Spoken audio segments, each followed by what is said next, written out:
C'est l'heure du débat. Bonsoir à tous. C'était peut-être la dernière fois que François Hollande s'adressait aux ambassadeurs en tant que chef de l'État français. En tout cas, la dernière rentrée diplomatique du quinquennat, l'occasion de faire un point sur la place de la France dans le monde avec quelques spécialistes. Bonsoir. Merci beaucoup d'être nos invités ce soir. J'ai le plaisir d'accueillir Pascal Boniface, d'abord directeur de l'Institut de Relations internationales et stratégiques.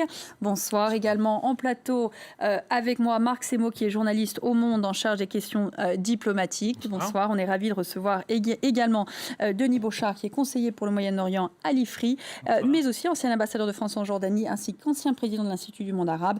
Également ravi de recevoir Patrick Martin-Genier, qui est enseignant en Sciences Po, spécialiste des questions européennes. Bonsoir. Juste avant d'écouter un petit bout de ce qu'avait annoncé François Hollande aujourd'hui devant cette conférence des ambassadeurs, c'est l'occasion, bien entendu, Marc Semo, de faire un point sur où on en est à la fin du quinquennat, de comparer un petit peu ça avec le début.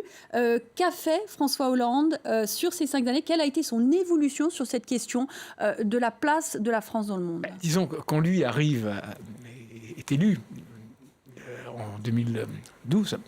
Bon, il ne connaît pas les questions internationales et de fait, son premier discours aux ambassadeurs, c'est le rituel, l'exercice de fin d'été où on fixe les grandes orientations de la politique étrangère de la France, était à l'époque une espèce de synthèse assez prudente entre les différentes âmes de la diplomatie française, un peu de gaulo-mitterrandien, un peu de néoconservateur, un peu de droit de l'homisme interventionniste. Bon, on sentait quelqu'un qui n'était pas encore totalement au fait des choses. Qui cherchait un petit peu ses marques. Voilà, qui cherchait un petit peu ses marques. Bon, là, on a un président qui finalement, dans ces 4 années, s'est plutôt bien affirmé, même très bien affirmé sur la scène internationale et en matière de politique internationale. C'est même une surprise dans son bilan, qu'on fera son bilan. C'est peut-être là où son bilan est le moins mauvais ou le meilleur selon comment on perçoit les choses.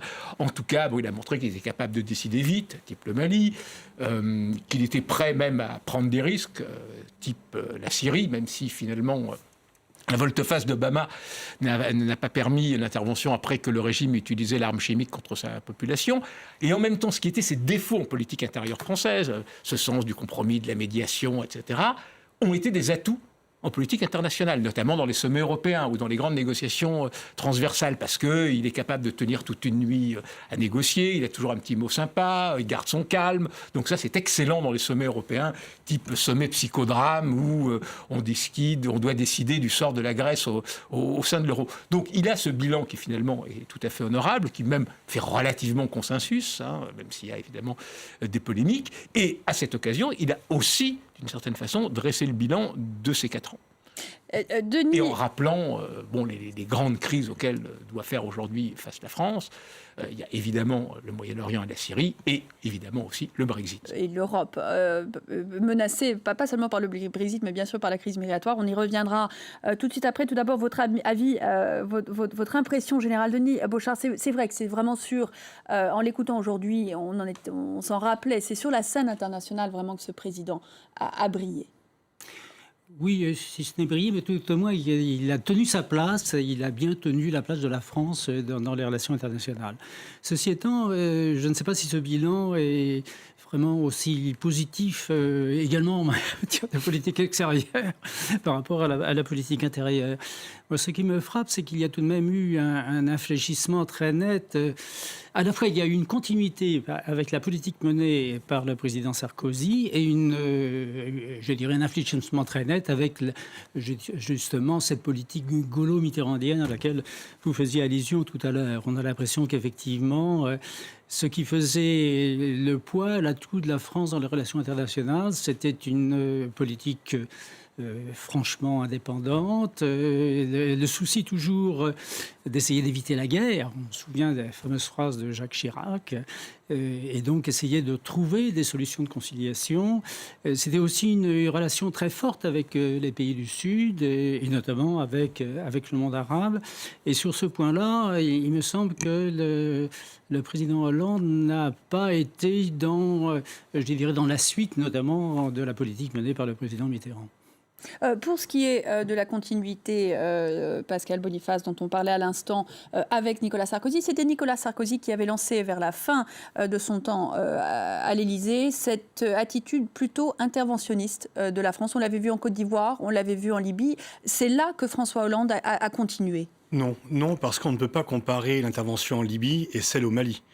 parce que celle en Libye est simplement une faillite et celle au Mali est réussie. Donc c'est pas, toutes les interventions militaires ne sont pas de la même eau. Ça dépend s'il y a un cadre légal, s'il y a la demande de gouvernement, si c'est accepté sur place et s'il y a un consensus. En Libye, on avait un consensus au départ qui a été brisé en cours de route puisqu'on est passé de protéger la population en changeant de régime. Effectivement, je crois que l'intervention au Mali et l'accord sur le climat resteront les 2 points positifs de François Hollande. Mais ce discours était, je ne l'ai pas vu comme un discours héritage-programme, parce que c'est un discours un peu comme à chaque fois. À chaque fois, depuis 5 ans, François Hollande prend dossier par dossier et il n'y a pas, parce qu'il n'aime pas les schémas, il n'aime pas trop les concepts, il n'y a pas la vision d'ensemble de la France dans le monde parce qu'il n'aime pas être enfermé dans des concepts. Ce qu'il a juste fait un peu à la fin, en disant voilà ce qu'est la France, et c'était plus pour faire référence à la politique intérieure et au débat sur l'islam. Et donc là, mais là encore, il a voulu faire une synthèse. Et par rapport effectivement au débat gaulo-mitterrandisme, néoconservateur, il est en fait ni tout à fait l'un ni tout à fait l'autre.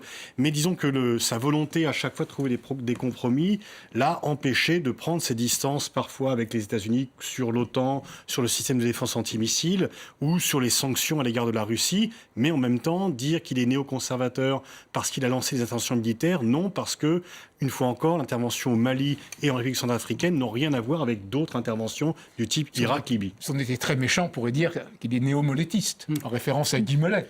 Non, parce que Guy Mollet a fait l'Europe, 1957. Absolument, mais il a signé l'Europe, il est resté au gouvernement pour signer les traités de Rome, dont on va fêter les 60 ans. Donc le bilan de Guy Mollet n'est quand même pas entièrement négatif. Juste en un mot, on pourrait dire qu'il est néo-Guy Mollet parce que ça a été d'une certaine façon quand même un des plus pro-américains des présidents français, et pas simplement pro-Bush comme l'avait pu l'être Nicolas Sarkozy. C'est plus facile d'être pro-américain avec Obama qu'avec Bush. Il a en même temps cette vision d'une France projetée en Afrique, et de ce qui fut l'Empire. Il a quand même dit à Tombouctou, c'est le plus beau jour de ma vie politique, à propos du Mali. C'était un président qui a été quand même assez nettement pro-israélien. Et ses rapports avec Netanyahou étaient même meilleurs que ceux de Nicolas Sarkozy. Donc, à certains égards, on peut s'interroger là-dessus, mais je suis d'accord avec vous. On a dit beaucoup de mal, et souvent à tort, de Guy Mollet, qui a été un des promoteurs de l'Europe, et qui... Alors, justement, et un de ces grands thèmes aujourd'hui a été l'Europe, Patrick Martin-Genier. L'Europe qu'il compte redéfinir, finalement, après le Brexit. Il y voit une espèce d'occasion de redéfinir une Europe peut-être plus politique. Il a parlé de la défense, il a parlé également de l'harmonisation fiscale, des grands dossiers qui jusque-là étaient un peu tabous, en tout cas pour les Britanniques, et vers lequel il veut pouvoir avancer pour commencer les vraies négociations, un vrai débat. Pour commencer un vrai débat à la fin d'un quinquennat, à la fin du mandat de Mme Merkel, et alors que M. Renzi est en grande difficulté chez lui, je crois que ce débat sur l'Europe, qui est tout à fait important et fondamental, il faut aller vers l'Europe et réfléchir à ce qu'on veut faire ensemble. Le chef de l'État a parlé de menaces de dislocation, on a la montée du populisme, il l'a évoqué aujourd'hui lors de son discours à l'Élysée.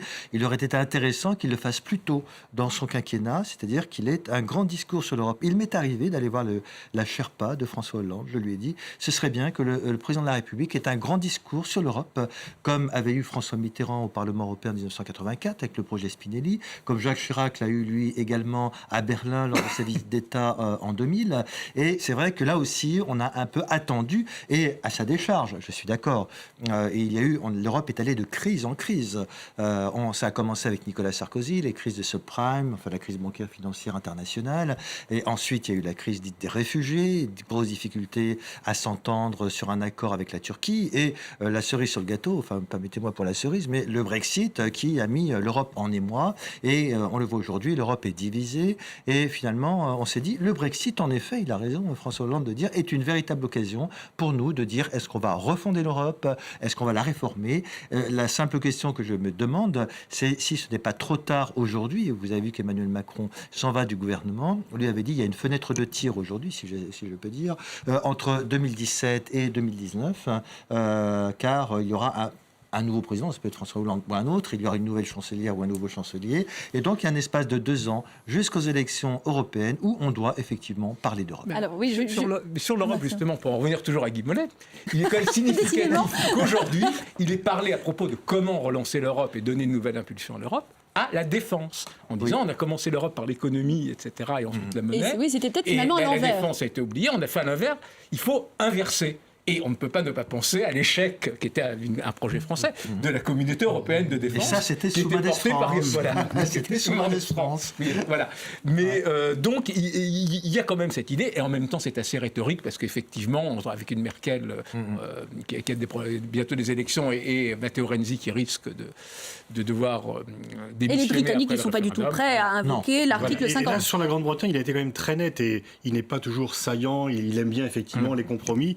Là, quand même, il a eu un discours d'une fermeté absolue par rapport à la Grande-Bretagne en disant vous avez choisi de sortir, on respecte votre choix, mais C'est vous ne restez irréversible, pas, hein. C'est vous restez au irréversible. milieu du C'est guet, et irréversible, mais le irréversible. timing est différent et Mme Merkel n'est pas exactement sur la même longueur d'onde que François Hollande. Alors justement, on va en profiter pour écouter ce qu'avait à dire le chef de l'État français aujourd'hui sur cette question européenne.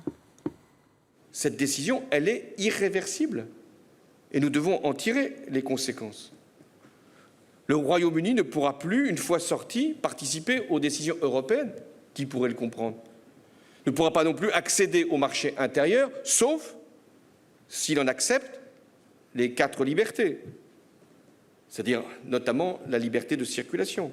S'il accepte l'ensemble de la régulation et même la contribution budgétaire. Denis Brochard, on a entendu François Hollande, dès le départ, presque au lendemain du Brexit, adopter ce ton très ferme et sur le calendrier. Londres qui doit annoncer donc l'invocation de cet article 50 rapidement, selon le président français, mais aussi sur cette question des conditions du maintien dans le marché intérieur du Royaume-Uni. Absolument, oui, c'est une confirmation de ce qu'il a dit immédiatement après le Brexit. Le mot irréversible est vrai, je dirais, pour nous. Il est vrai également pour les Britanniques, parce que, à l'évidence, bien que ce référendum n'ait qu'une valeur consultative, Madame May a bien souligné à quel point, je dirais, elle se sentait engagée par ce vote. Et le fait qu'elle ait donné comme cadeau empoisonné des portefeuilles sensibles sur les questions européennes à trois Brexiteurs montre qu'elle va aller dans ces directions. Et la Première ministre britannique est d'ailleurs à une position en matière de politique intérieure assez forte, parce que les conservateurs ont une majorité assez large, il n'est pas question d'élection législative.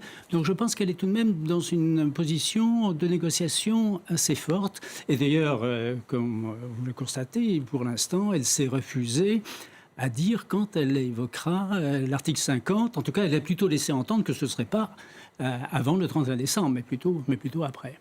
Oui, on entendait aussi François Hollande rappeler cette exigence qu'il avait déjà exprimée, que tout ça doit être fait d'ici 2019, ce qui voudrait dire que Theresa May devrait justement déclencher ce processus cette année. Il y a peu de chances que ça arrive.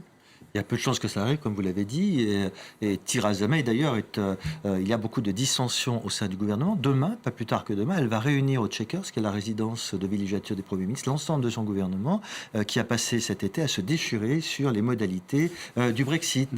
Et une de ses ministres a eu des propos malheureux en disant que les salariés de l'Union européenne devaient être une monnaie d'échange pour bien négocier la libre circulation dans l'Union européenne, ce qui est proprement scandaleux.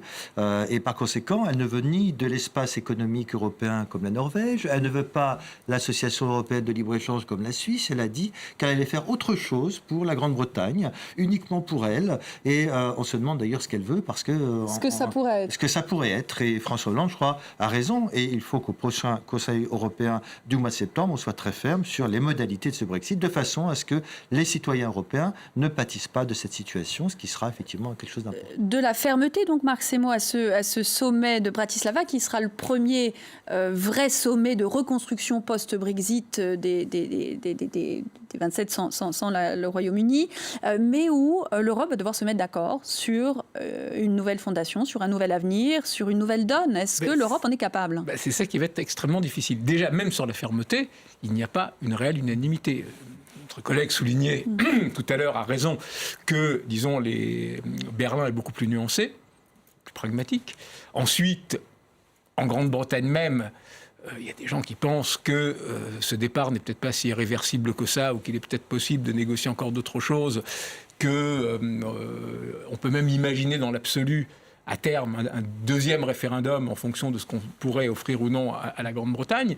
Donc cette position française très ferme, qui est aussi en raison de politique intérieure.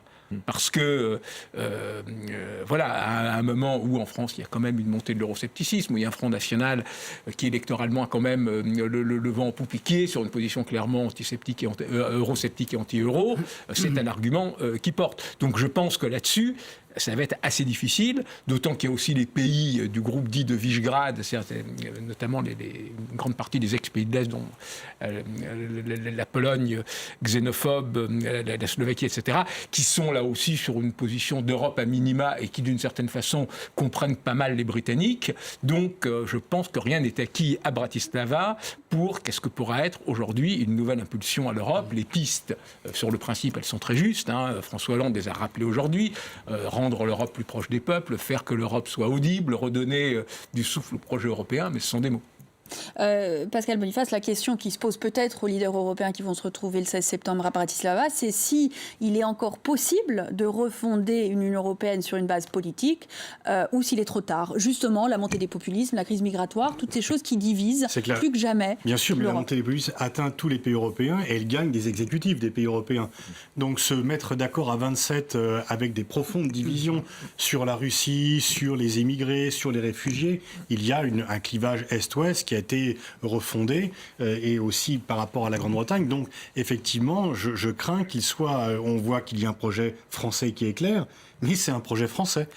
Et on aura du mal à le faire accepter par les autres partenaires parce que il faut aussi voir que l'Espagne n'a pas de gouvernement, que le gouvernement italien est en grande faiblesse, que les Allemands, c'est un gouvernement d'union nationale, mais en fait, chrétiens-démocrates et sociaux-démocrates ils sont ensemble au gouvernement, mais ils ne sont pas d'accord sur ces questions-là. Donc en fait, il est extrêmement difficile de décider parce qu'il n'y a pas de leader qui ne soit pas contesté dans son propre camp. Ils sont en plus des leaders qui sont soumis à réélection ou à départ du pouvoir l'an prochain.